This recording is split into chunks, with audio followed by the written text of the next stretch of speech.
And coming up, the new Biden mortgage plan that has buyers scratching their heads, imposing a penalty for those with good credit. Yeah, no joke. Branding expert Marc Rudov joins us to discuss after this.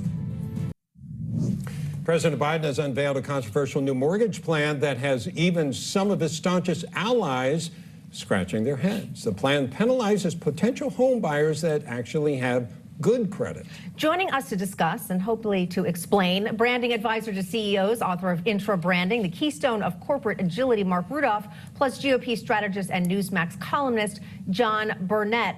All right, Marc. Well, so the new federal rule would hike payments for good credit home buyers to subsidize high-risk mortgages for those with bad credit and less money for down payments. Your reaction?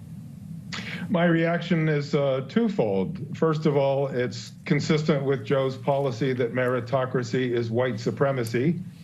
And also, it's a violation of the Constitution. Article 1, Section 8, Clause 1 says, Congress shall have the power to lay and collect taxes, duties, imposts, and excises. This is an unconstitutional tax and redistribution of wealth. It also says that all duties, imposts, and excises shall be uniform throughout the United States.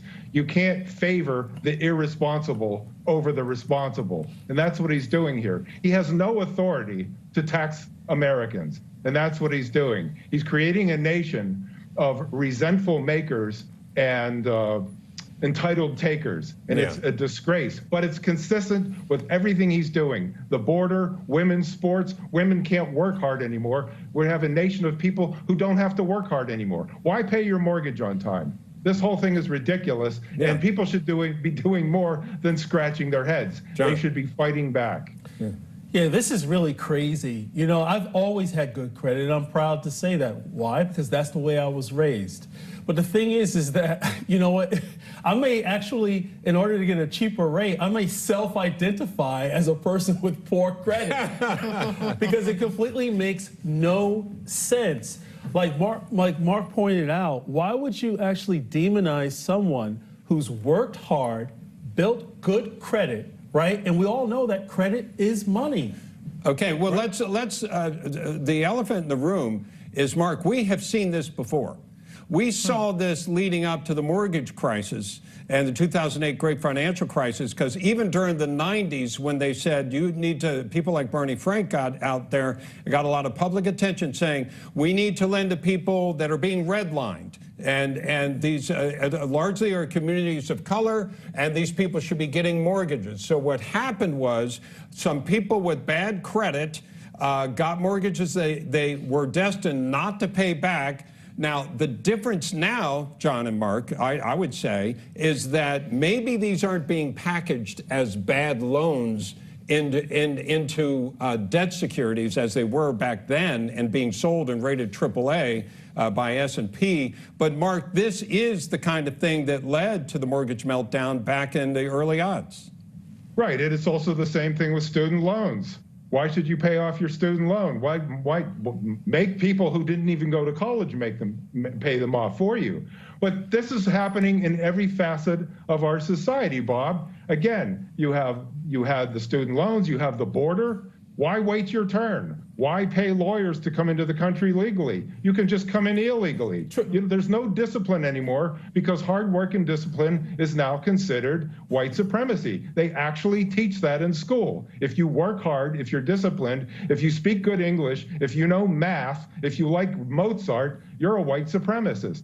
So Biden is consistent all across the board. You have to hand it to him. But again, this is a tax. It's an unconstitutional tax. He has no authority to do this. But let's also mention the fact that this move changes risk and how you evaluate risk. Exactly. Right? Exactly. At a time where the world is actually questioning whether or not they should continue to use the U.S. dollar as the reserve currency. And so on face value, it's wrong, business-wise, right? But on top of that, the timing could not be worse. Yeah, the meritocracy is shunned these days. Sure. John, you worked hard to get where you are. Marc, you did as well. Both you gentlemen believe in free enterprise. You believe in capitalism. You believe in working hard for what you get. But the mentality now coming from an administration is, no, we're going to let everybody have the same outcome regardless of whether they... Yeah, but if I have good credit, right, I'm already dealing with 6% inflation. I'm already dealing with all these other economic issues. And now I have high credit score, and now you're going to charge me higher because you want to subsidize someone else with a low credit score? Right. No way. Yeah, again, it all sounds very uncapitalist to me, and I know to many of us. But Marc, as Milton Friedman said, there's no such thing as a free lunch, and this is going to come crashing down. All right, we'll leave it there. Marc Rudov, John Burnett, thank you. You bet. That is a problem. It really is. This really could create another mortgage meltdown problem. Yes. It really could.